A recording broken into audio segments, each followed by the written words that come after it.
Hi, I'm Loretta and this is my sister, Sharon. We are founders of the plant-based retreat, The Detox Barn, and we're also a comedy double act. I know, funny vegans. Shoot me now.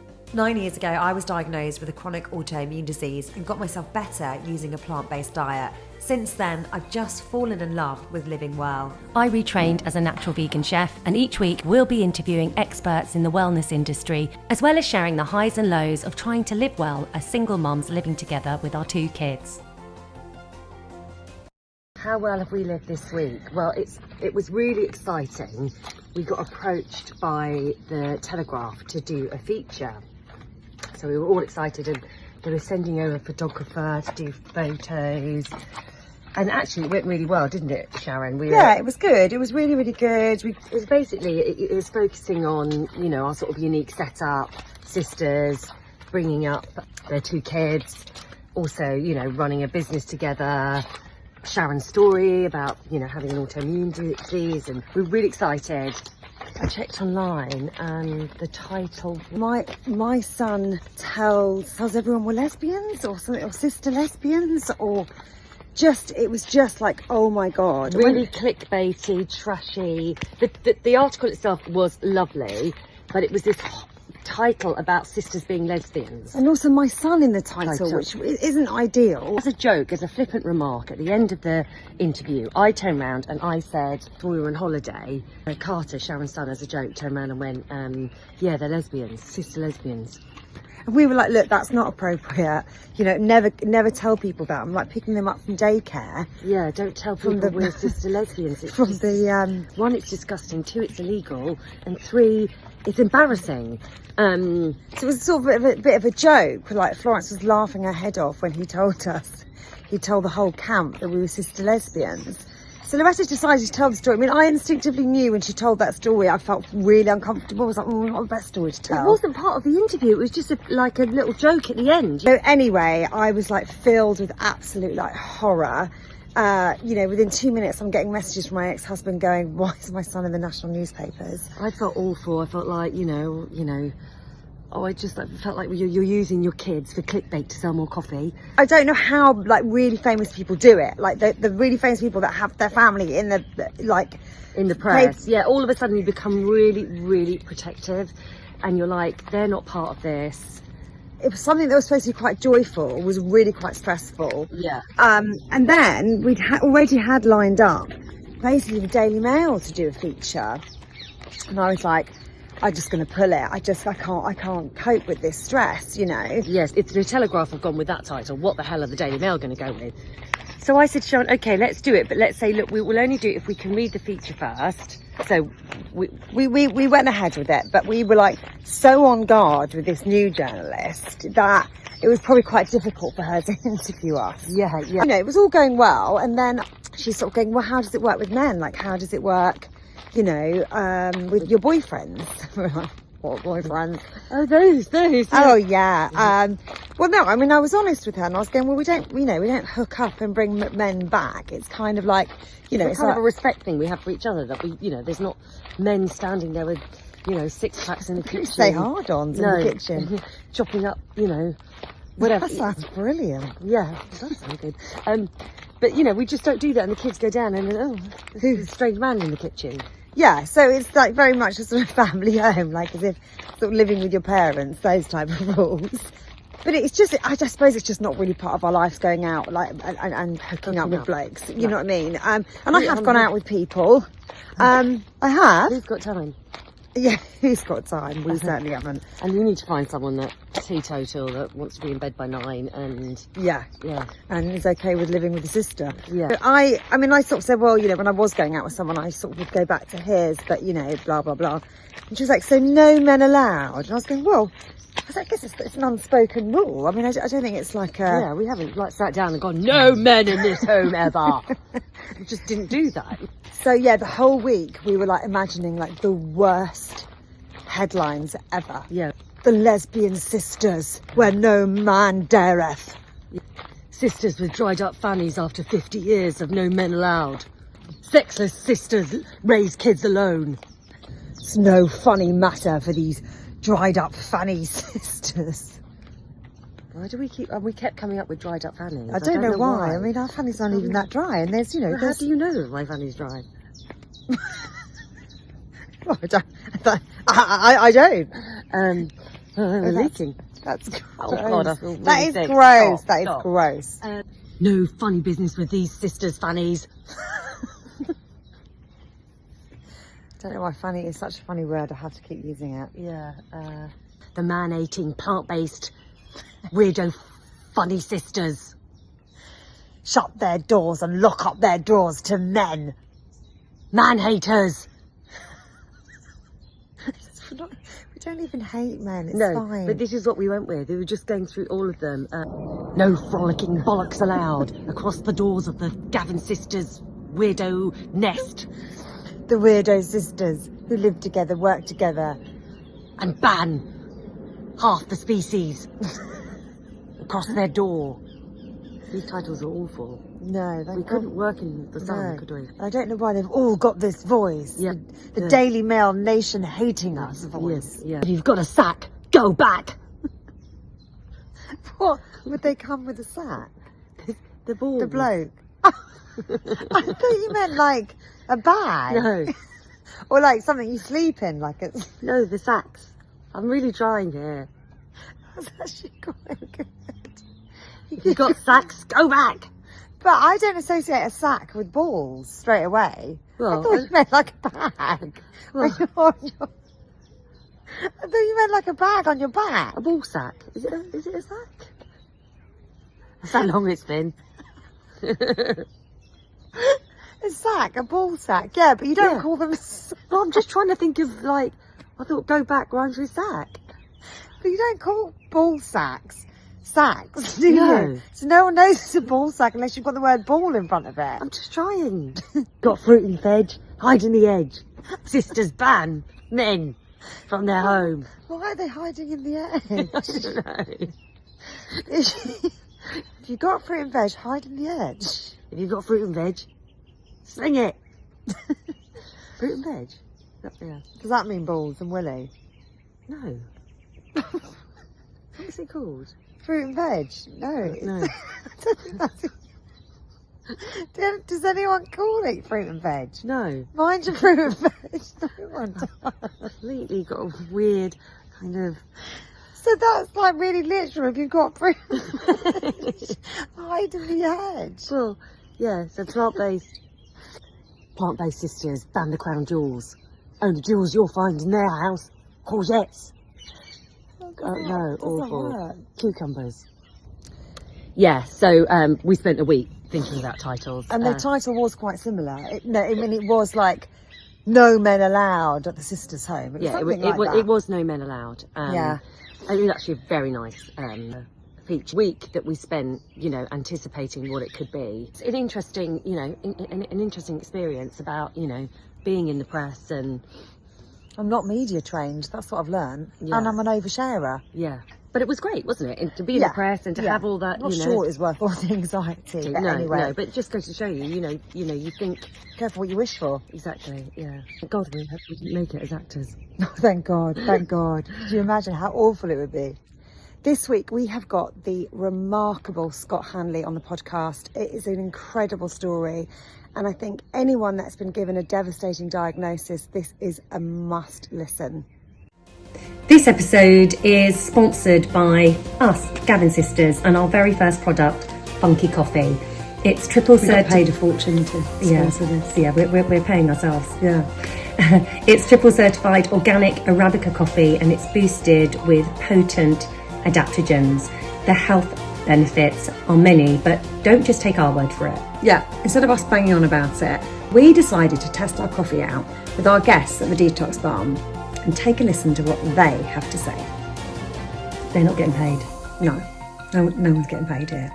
Let's be honest. So we've just served Funky Coffee at the Detox Balm. What did everybody think? Coffee. Amazing. And it's not bitter and it tastes like real coffee. I was very sceptical, but absolutely it was stunning. Oh, lovely. Thank you. And did you find, because you had it yesterday, did you find you had a crash afterwards, or did you feel like you had sustained energy? Sustained, absolutely, yeah, absolutely They want to buy shares in the company.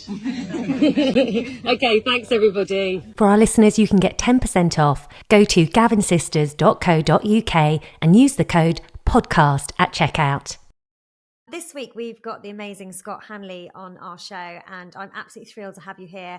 I mean, your story is an incredible story, but it also resonates with me. There's elements of it I definitely relate to when you're given a diagnosis, and Scott was given a Parkinson's diagnosis, and the overwhelm and and the stages of that, and then getting to a point of going, okay, what can I do? What is in my power?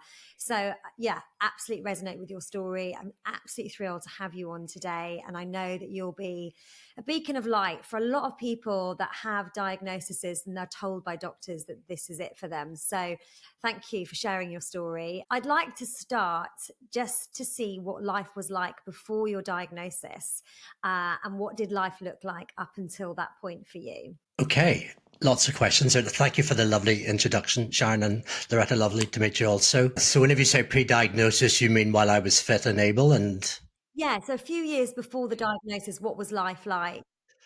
I think my life was pretty normal, white collar, middle class, professional individual. I'm based in Belfast, Northern Ireland. I have always travelled significantly throughout my life. I was married, 2 kids, so proud of that. So I was 51. So the kids one was at university, one was doing A-levels, 2 daughters. I was relatively active compared to the population, but not as much as I had been previously. So we had a dog. We'd go out walking. We wouldn't have been sit on the sofa watching Ant and Dec kind of family. Not that there's anything wrong with people who do that or with Ant and Dec, but we were always fairly active. I coached rugby, so that kept me busy a couple of nights a week, and that was really good because no matter if it was sleeting or rain or mud or cold or hot, there was young lads there depending on you. So that was really good. Comfortable lifestyle, had a nice ski holiday and nice holiday with the family, and certainly didn't have a overly privileged life, I don't think, but we had a very comfortable life. Life was good. Yeah. And then, so talk us through your first symptoms and then kind of understanding what was wrong up to your diagnosis. So let me go back. I always struggle with the chronology of this. I was diagnosed in 2017, so probably about 9 to 12 months before that. Just my body wasn't feeling quite right. I was getting a bit of something going on with my hand. And I had previously had problems with my discs, and that had always been referred pain into my left side. So whenever I felt it, I kind of brushed it off. Men are like with these things, they just ignore it and bludge on through. And I didn't overly get concerned about it, but I just thought, that's not quite right. And yeah, so I ignored it for quite a while, and life was busy. As I said, I traveled quite a lot with work. So it was early morning flights, we were getting up far too early and just traveling. So I ignored it. But progressively, that was just going, no, there's something more going on here. And the pivot point, or the moment where I took action, was really a very straightforward example of Parkinson's. It was taking our dog round the block late at night in the dark for her to have a pee before we shut up shop for the evening. And as I turned the corner, my right foot just stuck to the pavement. So my whole body, my torso had twisted. Bonnie, the dog, was walking down the next street, but my foot just stuck to the pavement, and it was really odd experience. There was no pain, no discomfort, no distress, just So I stared at it for about 5 or 6 seconds. Obviously I didn't time it, but it seemed like an eternity, but it was probably only 5 or 6 seconds. And then off we went, and everything was fine. So that was the moment when I thought, I can't ignore this. Spoke to my GP, who quickly referred me to a neurologist, who did a full neurological assessment, which oddly enough I had not ever done before. And that was really interesting. It was kind of like high speed, multi-action, pat your head and do that. So it was all movement, and it was really quite fascinating. You're so used to going to see a doctor these days and you get 6 or 7 minutes. I was in there for 3/4 of an hour. And he turned around and he said, you're not presenting massively with symptoms, but there's enough there that, and I trust your instincts and your intuition. There's enough there. Let's get a brain scan. It's called a DAT scan. It's regarded as the empirical evidence of neurological disease. He didn't say at the time, he didn't pass any judgment. He was a neurologist, so he'll deal with people with MS, with motor neurons, with lots and lots of different things.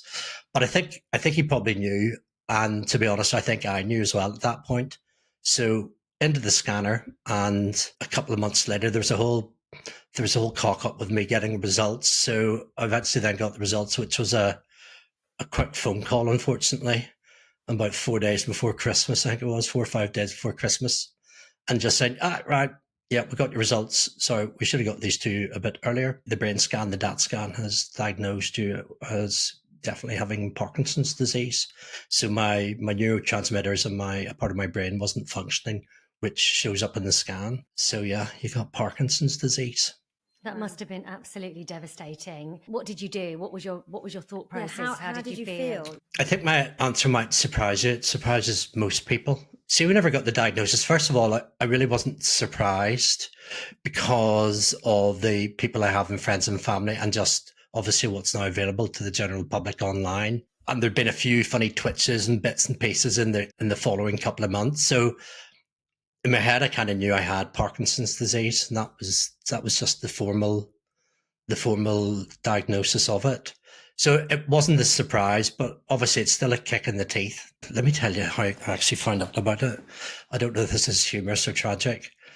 I was going to a charity lunch, so I was getting a bus down, and I had a black bin bag in my right hand, and the other one, in each hand, one for girls, one for boys. I had to bring down 5 presents for kids of certain age, children that I would never meet. It was for the charity that was the primary beneficiary of it. So I was literally stepping off the bus and my phone rang, and it was like, I was stumbling about, juggling, pulled out my phone, which was a BlackBerry, which tells you how long ago it was. And it was an unknown number. It was one of those ones, do you answer it? What do you girls do? Do you answer phones with unknown numbers? If it's got like an 0033 number, I don't answer it. But if it's unknown, I think doctor or school. Yeah, fair. Yeah.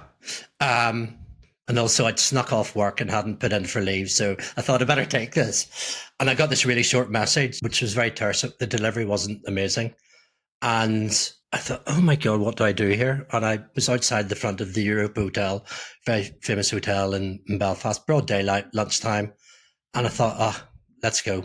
So I went on with the proceedings and had a fun afternoon. And then obviously the next couple of weeks, it started to set in rather. Yeah, I was a bit rattled by it, of course.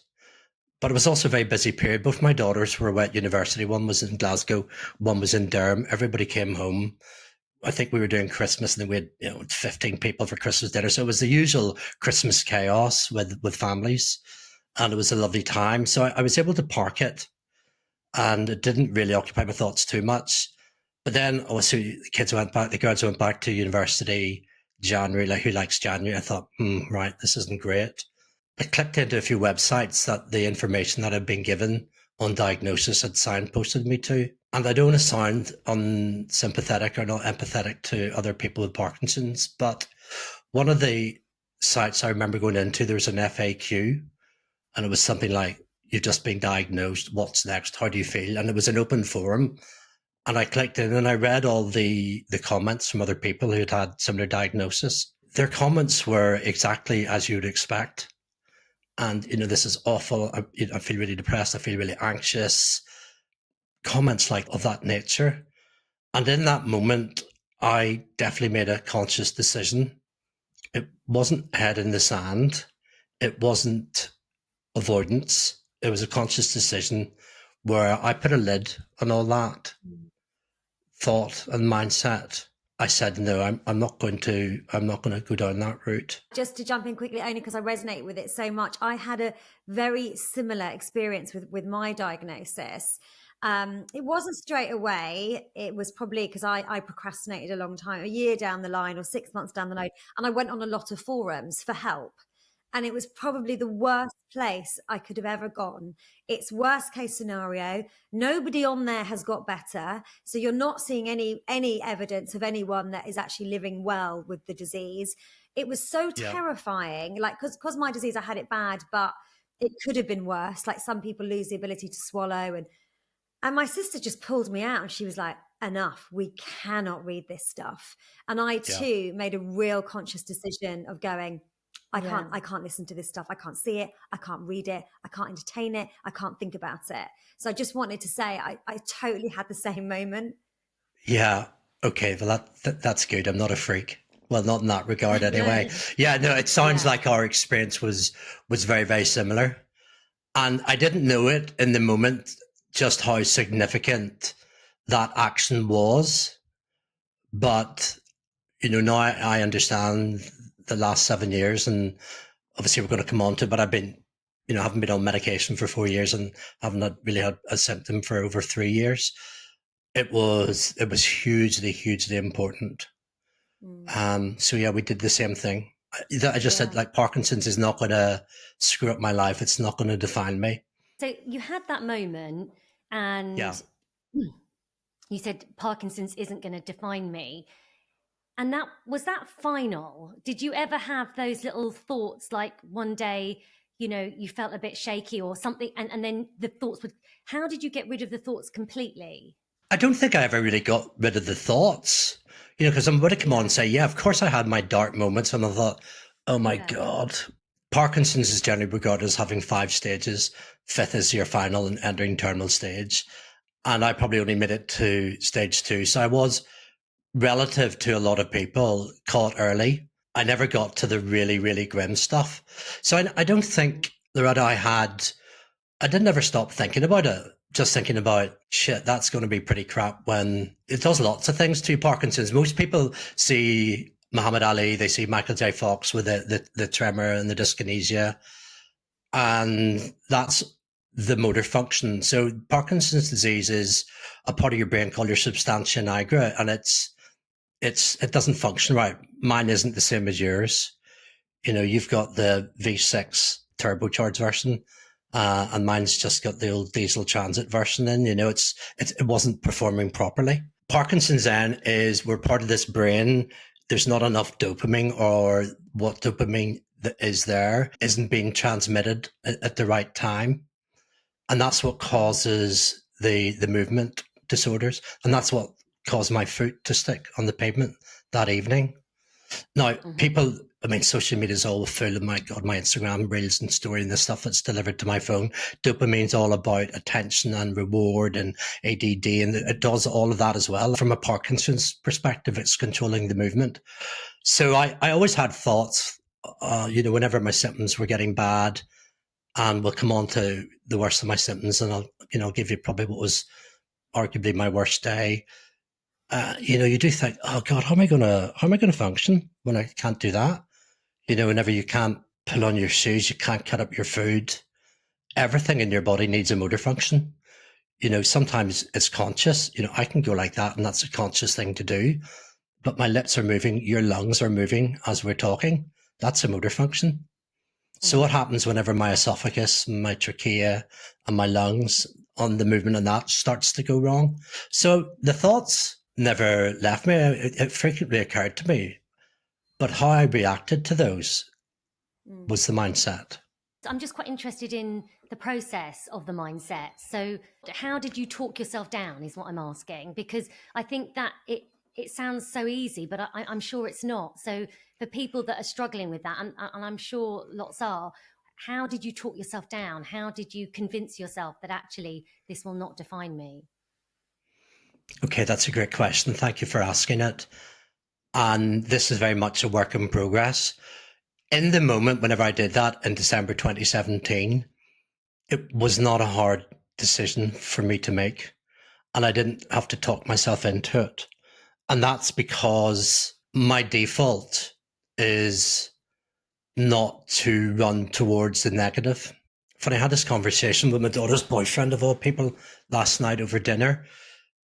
God knows how that came up, but it is absolutely normal for people to go to the negative, to go to the bad news, because as I'm sure you're aware, our body is an amazing thing.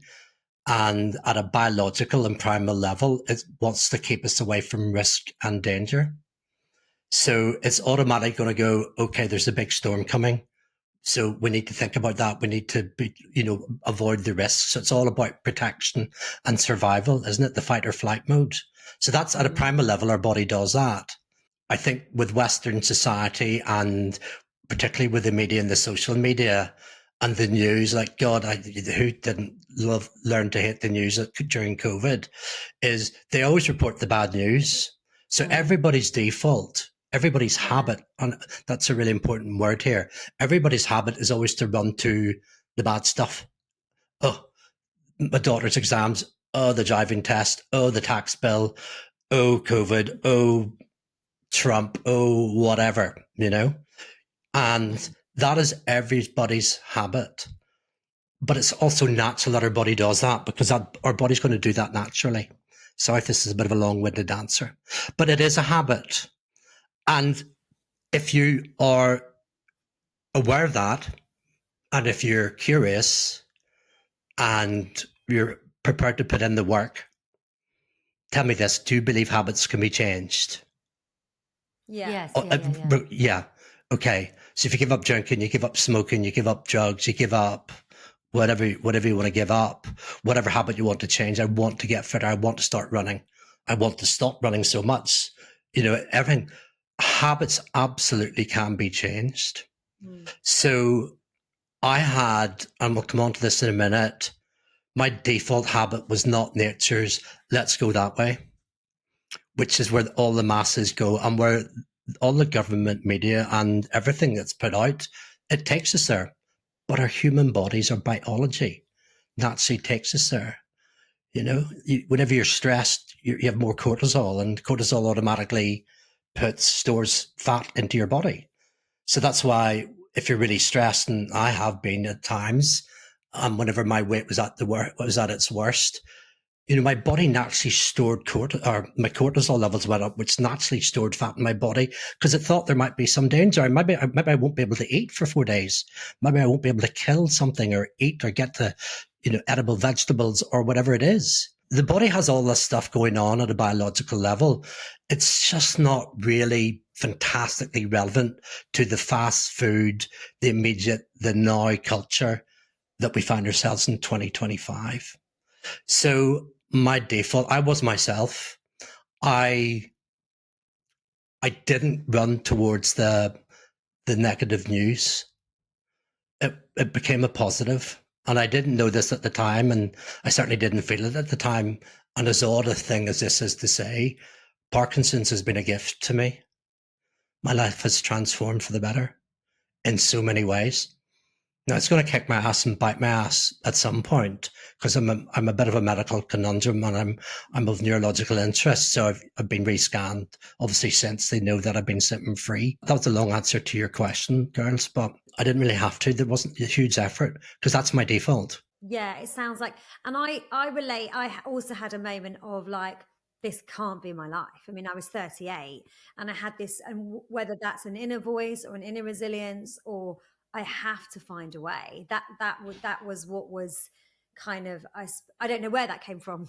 I can't say that my default is necessarily never look at the negative, but I absolutely agree. And I've actually been doing a lot of work the last few months about being drawn to the negative naturally. So for example, you say the tax bill, or because I've always been a freelancer, a creative, an actor, a comedian, and my own, we've got our own business now. I've always had that very up and down type income. So yeah. I've got stories around that, and you have to be aware of the stories, and the stories are, is there going to be enough? Yeah, and I still do that, of course. Yeah. But you think that enough, it becomes a habit. And then this habit of always thinking, have we got enough? When I take a step back, I've got loads of great things in my life and loads of things that are working really, really well. But because we're preset to work to problem solve. What if this goes wrong? What if that goes wrong? Where am I going to get money for that if that goes wrong? Because we're wired to do that. You then can get into that habitual thinking. Are you preoccupied about what if it goes right? What if this is amazing? This is going to be amazing. I think that you do what I do, and I've been self-employed for many years, and I've had financial highs and lows. Who in the self-employed world hasn't? But yeah, that's running towards that habit. And here's a question: worrying about stuff like that, does it help? No, absolutely. No, This is nothing. I'm sharing it because I've had to reset and Yeah. go, okay, what if it all works out? In fact, I actually think it makes it worse. Yeah. I actually think it makes you less able to take action and less able to kind of take risks or reach out to that person that could potentially... Because you're not in a vibrationally good place. Yeah. You're just like, oh, no, you know. The other thing I wanted to ask you about reaching towards the more positive side, is there a backlash from people with Parkinson's that they could potentially feel or say that you're spreading false hope? Yeah, absolutely. And that preoccupied me for a very, very long time whenever the media first got involved with my story, hugely. And the whole imposter syndrome dominated my thoughts for a long time. One of my best experiences with the healthcare system in Parkinson's, because there's not a lot they can do for it. And, I was only at stage 2. I was referred to at one point, whenever my symptoms were at the worst, they sent me to see a clinical psychologist. And this was all on the NHS. And it was amazing, absolutely amazing experience.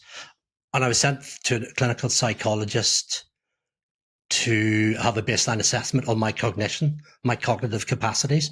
That would achieve 2 things. First thing, it would give them a bit of a benchmark as to, am I getting Alzheimer's?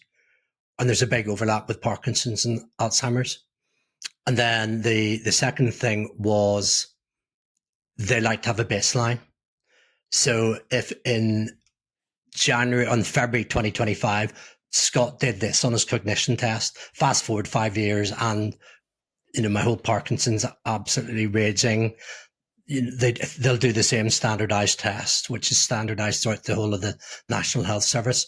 It will then go, all right, okay, so he's gone from a B to a D minus. I mean, obviously that's not the scoring, but I don't know what it is. The reason why I'm telling you this is I was then in the loop with a clinical psychologist, and she said to me as we were leaving, my tests were fine. I scored well. I didn't have anything to be concerned about beyond sleep deprivation.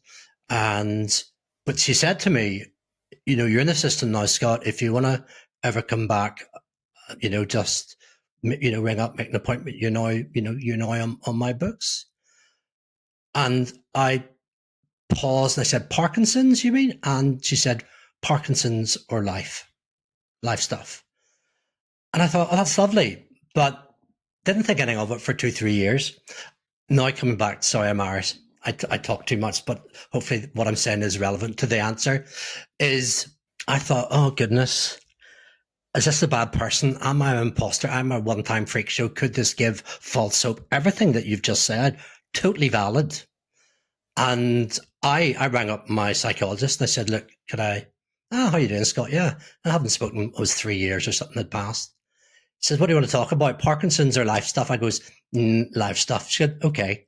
And I had about 3-4 sessions with that psychologist, who was truly amazing. And 80% of it was guilt and imposter and that whole false hope. I didn't treat that lightly, but I got to the answer to myself that no, it was a story better to be told than not to be told. Yeah. Because I experienced a little bit of that as well. I got when I started to see improvements in my condition, I got very excited and wanted to share it, in communities, people that had similar, and it wasn't received well at all. It really wasn't. It was like, it's not curable. You can't just eat veg and get better. You're giving people false information. So in the end, I kind of backed off.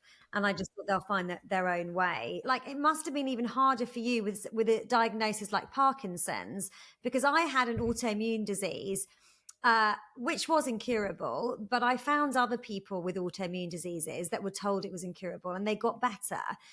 So I had something, people say that you can become what you see. I had examples of people that had done it. Did you have any examples? Or was this just you on a lone road? No, I didn't have any examples. So that's extraordinary.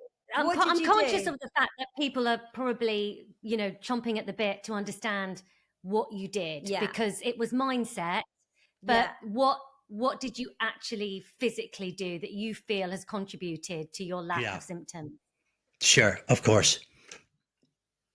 But we are going to come back to mindset, because I think that was one of the biggest factors, if not the factor. All right, okay. And also, sorry, can I just say on that note, before I forget, I want to tell you that we interviewed Professor Ellen Langer. Have you heard about her work on mindset?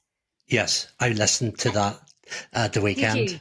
And the fact that she said she believed people with Parkinson's could reverse it with mindset. Because I asked her that question. I asked her that question. That's right. Obviously, you've done a lot of podcasts, and I was flicking through them going, right, I'd listened to a few of yours whenever we booked this a couple of weeks ago. And I thought the weekend, right, I need to do a bit more research and what's your vibe and, And I went, oh, that was quite recent, but that was November 24, wasn't it? Yeah. So I came to that and went, oh, I like that. So I listened to that. And that was great. If you've not listened to it, listeners, it's really cool. Have you come across a Canadian-Hungarian medic called Gabor Mate? We interviewed him. You interviewed him? Yes. On this podcast? Yes, oh, wow. Yeah. Oh, gosh, I have to find that, because he's mega cool. The only thing was he wanted to go into our childhood, and we were like, oh, do we really want to share everything about, our crazy Irish family? But Hey, what's crazy about being Irish? But with Gabor, just to quickly tell you this, he was amazing, because I reached out to him. I guessed his email address, and I reached out and I told him my story. I sent him some funny clips of Loretta and I, a few little sketches, and he didn't know who I was. He didn't know how many downloads I had. He couldn't give a shit. He just said, I love the sound of this podcast, CC'd all these people in, paying them, blah, blah. And they went, book me in. Like, that is the type of guy he is. That is so cool. High five to that. So the reason why I referenced him, and I'm not ignoring your question, and I'm giving a bit of an Irish answer to this, but I was invited to a Gabor Mate event, in person here in Northern Ireland last summer. It doesn't matter who invited me. I was asked to come along as a guest, which I did. And I'd read one of his books, but I couldn't kind of work out why I had been invited. But within the first 5 minutes, I knew exactly why I'd been invited. The only bit that's relevant in relation to answering your question is the mind and the body are one. They're all super connected. So don't think that mindset is, okay, you can do that and hug a few trees and do some breath work and cold water exposure and, I don't know, take ayahuasca and mushrooms, and then you do something else. Like, it's all intertwined, right? To answer your question. So I've explained earlier that Parkinson's is a part of my body that is not functioning. Let's just call it weak, right? Tell me this, if you go to a gym and if you ask a personal trainer if you've got any good knowledge, would you know what to do to strengthen your biceps, to strengthen your pecs, to strengthen your cardio and vascular or cardio capacity? Would you know what to do? Yes, most people would. Or personal trainer, you need to do that, or you need to do that, whatever it is, right? So I had this really, really basic, I'm not medical, by the way. I should have said that at the beginning. I'm not your guru. I'm not a therapist. This is just my lived experience. I just thought, well, if I've just got a body part, and it is a part of my body, it's a physical part of my body, an organ, and why can that not be strengthened? What about if I exercise that? Because, from doing CrossFit and, going to the gym that, if I want to get something stronger, I know what reps I need to do to get it stronger. So I just thought, what if my substantia nigra can be strengthened? Because it's like every other body part, you can improve that shit. And my non-medical, non-scientific logic was, right, okay, so let's give that a go. And how do you work out a part of your brain? You make your brain think. Now, whenever I was diagnosed and with the NHS follow up, they do say keep your brain active. It's good, to keep your brain ticking over and, you know, don't let it get too weak, to use the words that I'm using now. They said, learn to play the piano, learn to do something else, something that's neurologically challenging. So I just thought, right, what about if I do really, really hard, intense exercise, but I don't do stuff that I know about? So in the moment, whenever I'm doing that, I have to really, really, really think, would that really exercise my part of my brain that isn't strong, that's weak? And that was my logic. It seemed super logical to me. So I just said, right, that's the gig. I was about to launch into it, and then COVID-19 struck. So it was March 2020. So while half the nation was running out to buy toilet rolls, I went down to Argos and managed to get a few dumbbells and kettlebells and a few bits and pieces. Let me give you a real example of what that means. We had a cross trainer in the house and we had a spin bike in the house. They were there. They weren't being used. They were fundamentally used to hang our ironing on before it went to, that was all they're being used, or like they were clothes horse, right? But joking aside, if I got on there and went on a YouTube clip or a Peloton app, something like that, yeah, I could cycle and I could be physically exhausted. Yeah, I could get fitter. And yeah, I'd lose some weight, but I wouldn't have to think. I don't need to think to ride a bike. On a cross trainer, you just get on, you go, ooh, ooh, ooh, ooh, ooh. You don't have to think. So I started off with boxing. I had an old boxing bag, or punch bag rather, in the garage. Found the old pair of boxing gloves, dusted them off from 15 years previously. And that's kind of where it started. And you think about it, I hung the boxing bag out in the garden and just downloaded an app, stuck my iPhone to the garage wall, and then just started following instructions, either off YouTube, different apps. I tried lots of different things. And you think about it. So you do a bit of a warm up, so you get a bit out of puff, all that. So that's good. Good exercise. And then you're listening to instructions. So it's 40 minutes of jab, jab, uppercut, cross, punch, So you're doing this. So you're working really, really hard, but you're following instructions. You had to think. That's what I did, all of that for the rest of 2020. And it went from the punch bag to just the instructions with dumbbells and kettlebells. And I just hadn't done that sort of stuff before. Like what's a half Turkish get up? So I'm thinking, I'm listening, always listening to instructions. Didn't do any of this without either on a speaker or on headphones. So I was really exercising my body hard whilst I was having to think. And that was simple as that. That's what I did. That's why they say dancing's so good. You need to join some dance classes next. Yeah, I know. I should. Cha-cha-cha. That's your new challenge. Tap dancing. Loretta can teach you. Do you do tap dancing classes? I used to. I originally trained as a dancer. So, yeah. And, yeah, I mean, I think dancing is amazing. Amazing. Yeah. Yeah, groovy. No, you're right. It's exactly the same thing. And it's also probably really important. People will say, but the average age of people in Parkinson's is 71, I think. They can't throw an Olympic bar about with 60 kilograms on it, all that stuff. And that's absolutely true. But I believe the magic sauce was the cognitively intense bit. Yes, I was getting fitter and the weight was coming off. There was nutrition involved in this as well, which we'll come on to, I would imagine.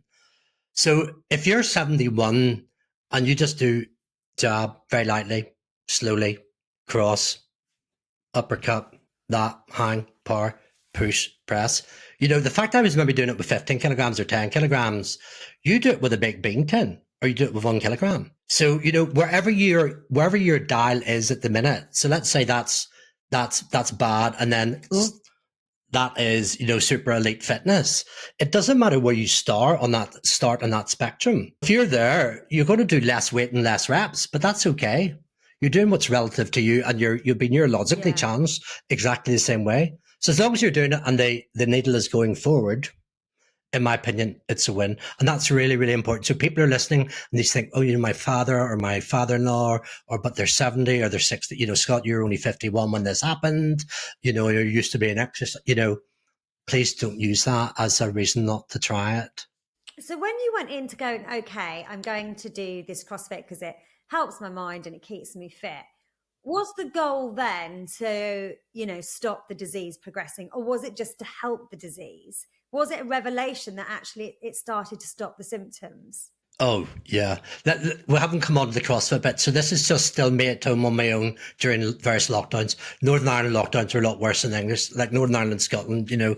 We were in a very isolated position. We'll come on to the CrossFit bit. That was when we got into fourth and fifth gear. Oh, yeah. I mean, I gave it a go.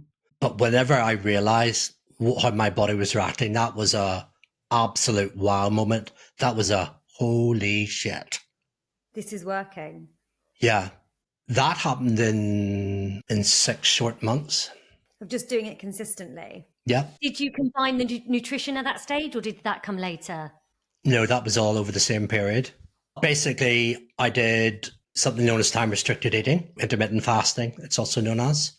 I made a decision to reduce my alcohol content, but I'm Irish and we're in lockdown, so it was reduce, not stop, but I reduced it.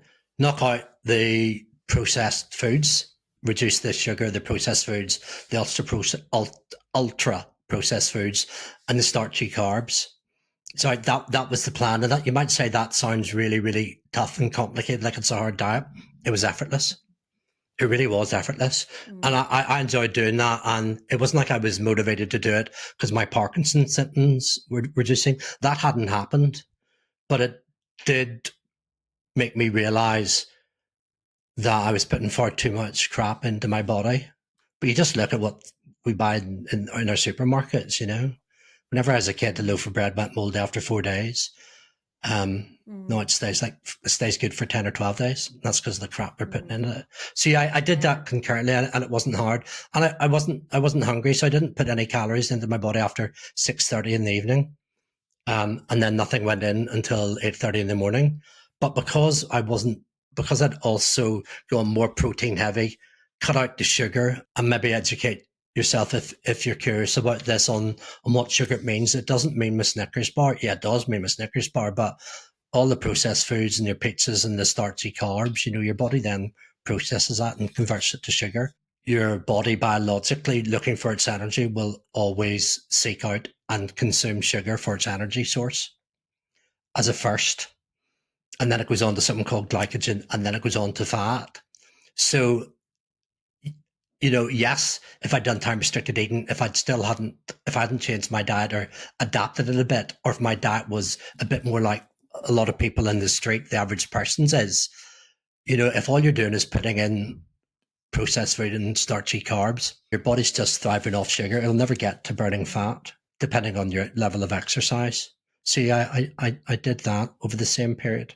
That was quite transformative, and the weight really dropped off, and it was not difficult. And I should say I was a bloody mess in March 2020. I'd been on a boys' ski trip the year before, and they all nicknamed me Tony Soprano because I looked like Tony Soprano. So that's what I refer to as my Tony Soprano or Teletubby era, you know. And if you go onto my Instagram or whatever, you have a look at it and think, oh my God, he did look like Tony Soprano. So yeah, the nutrition bit was good. So you lost weight, you kept up the fitness, you incorporated the nutrition, and how long did it take for you to kind of to realize that you were having less and less symptoms? Yeah, I think it was like 6-7 months, because that all kicked off whenever lockdown happened, which my recollection is around St. Paddy's Day in March 2020, and it might have been the week later. And then by the end of September, October, I'm going, goodness, do you remember that used to happen? We haven't talked about my symptoms. Can we talk about that? Just for a bit of context. Whenever I said my symptoms had stopped or had reduced. So I was only stage 2, right?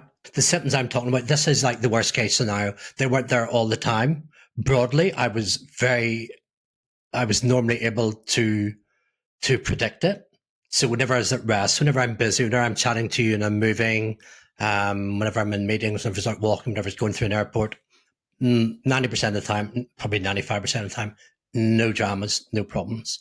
But you came home and you sat down on the sofa, watched a bit of TV with a cuppa, and you start to relax. It all kicks off.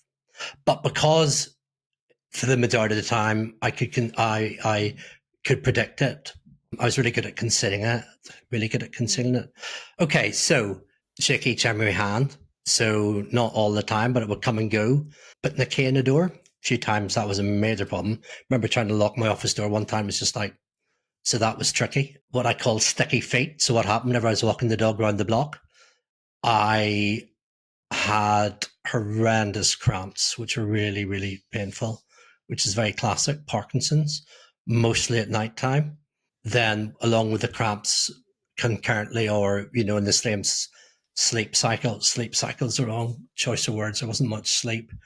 You get, you know, shaky legs. So you'd be given the Elvis Presley whilst having cramps, and you'd maybe fall out of bed, or you could end up horizontal, sideways, head, feet on the pillows. It was a bit of a lottery as to what was going to happen, which really resulted in a lot of sleep deprivation, which resulted in brain fog, erectile dysfunction, occasional, and thankfully very, very occasional urinary incontinence.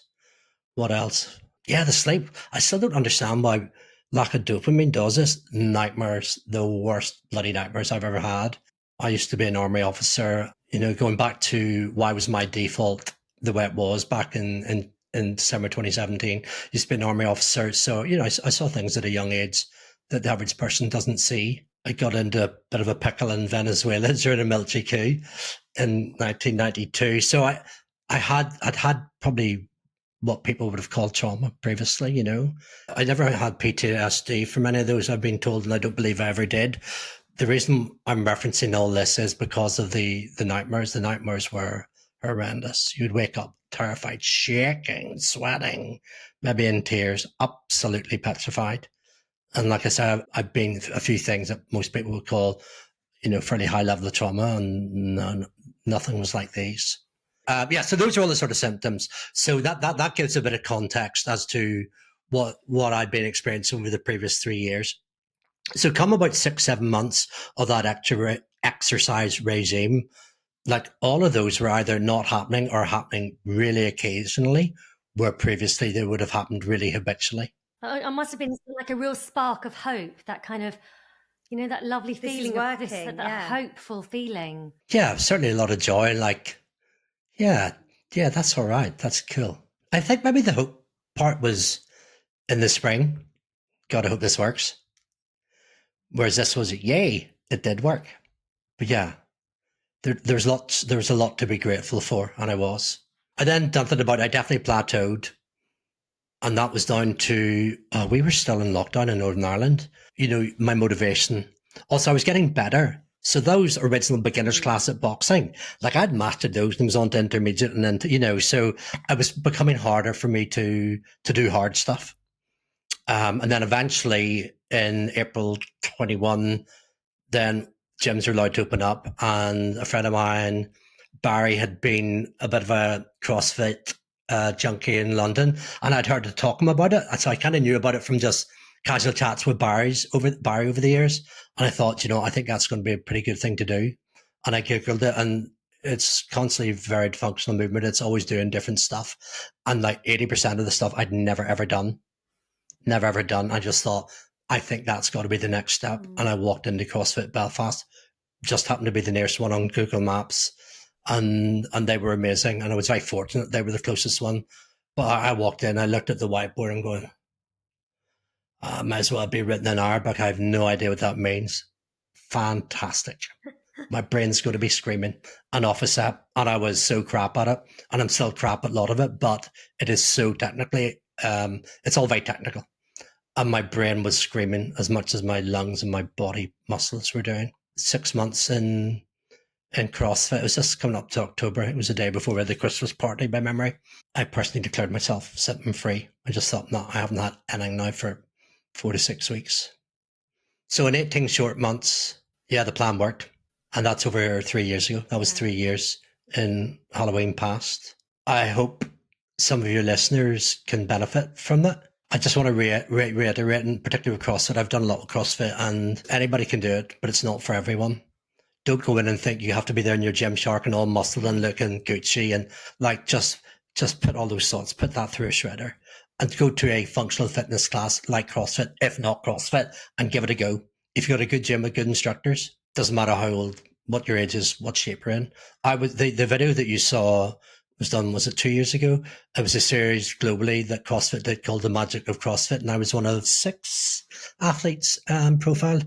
But to me, the star of the show was Annie, who was from Auburn. It's like, that's New York State, is it? Anyway, old lady, East Coast Canada, 93. And she took up CrossFit at 91, and she gave up cigarettes at 89. And so if you think, oh, I'm too old, I'm too this, my back hurts, this hurts, that hurts. Yep, that's right. But if you've got a good coach and you know what they're doing, go to a good functional fitness gym. Yeah, look at Annie and tell me that you can't give it a go.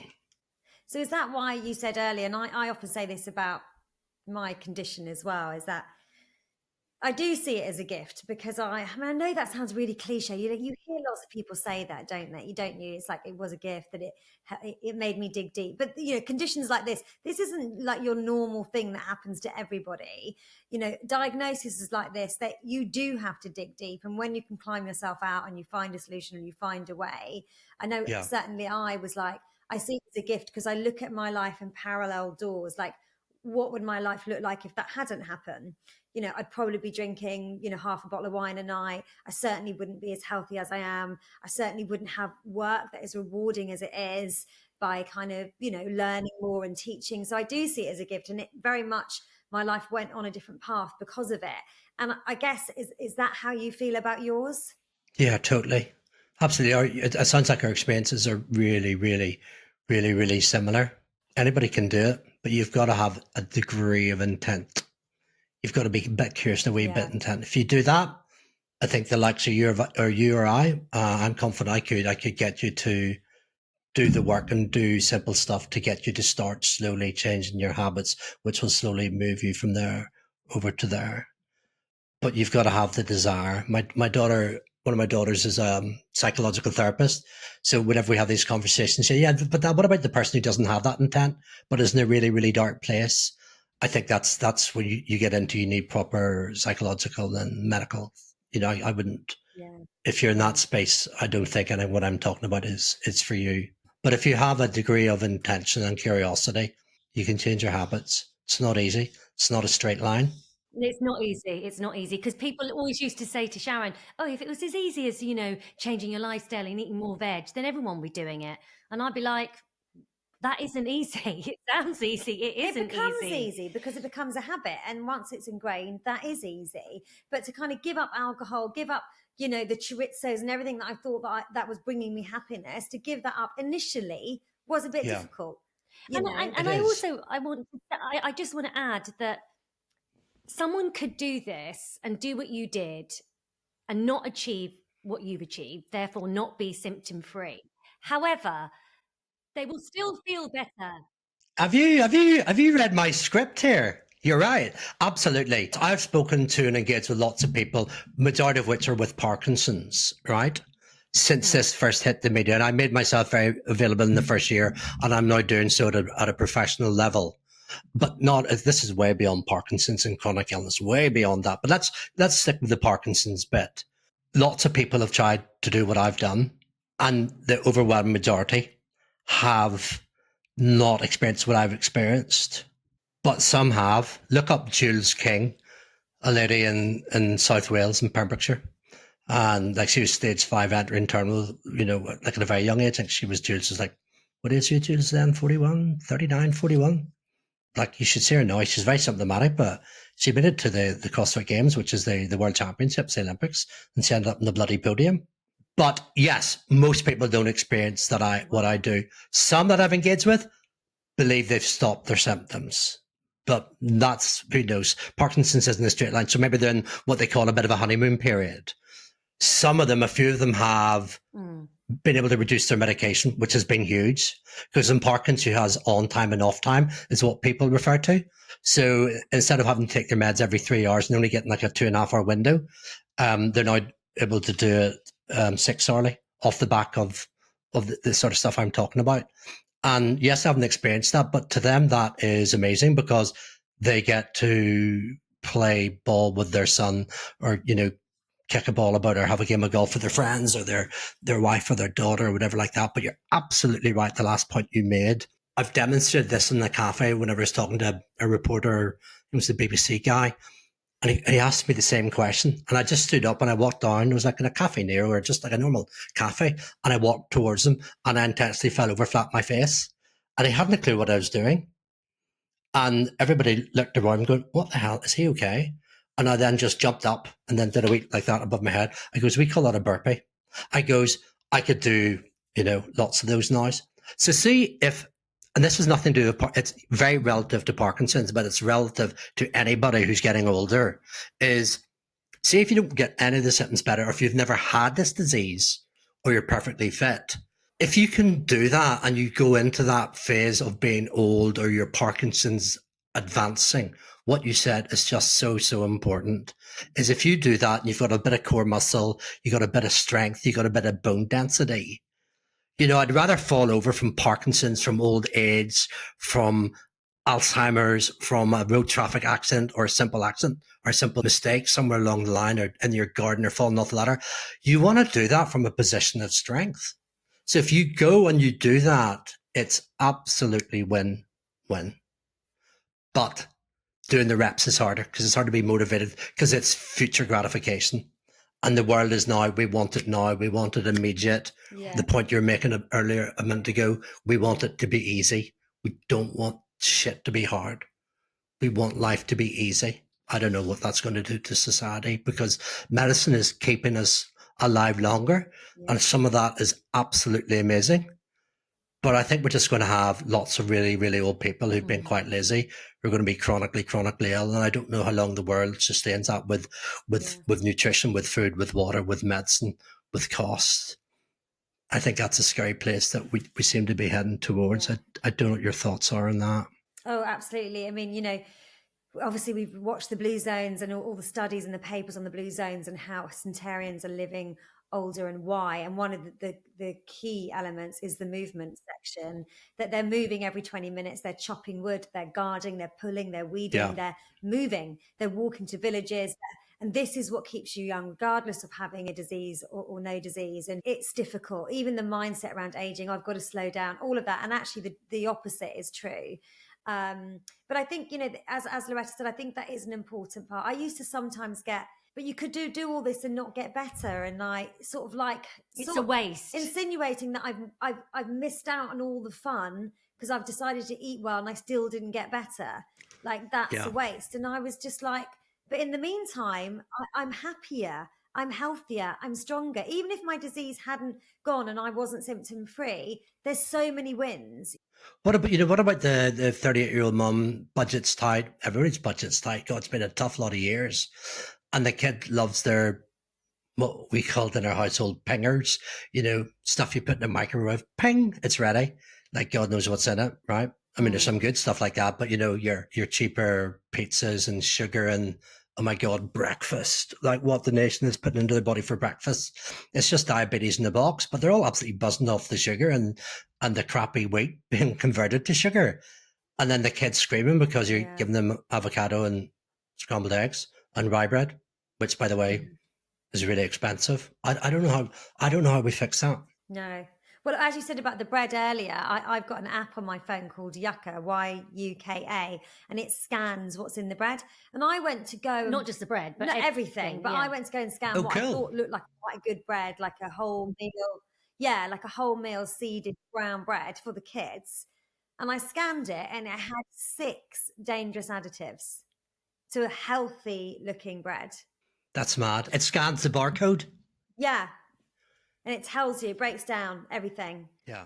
I get bread from the local bakery. I get, a sourdough bread, but it's £4.50. And we eat it in one day. And it's not everyone can afford that. And I can't afford that every day. You know what I mean? It's a treat. Yeah, I don't know. The answer is. Was there anything that you felt like you haven't shared that you think's important? No, I think we've covered it off. What happened, what I was doing, the importance of mindset, nutrition, cognitively intense exercise.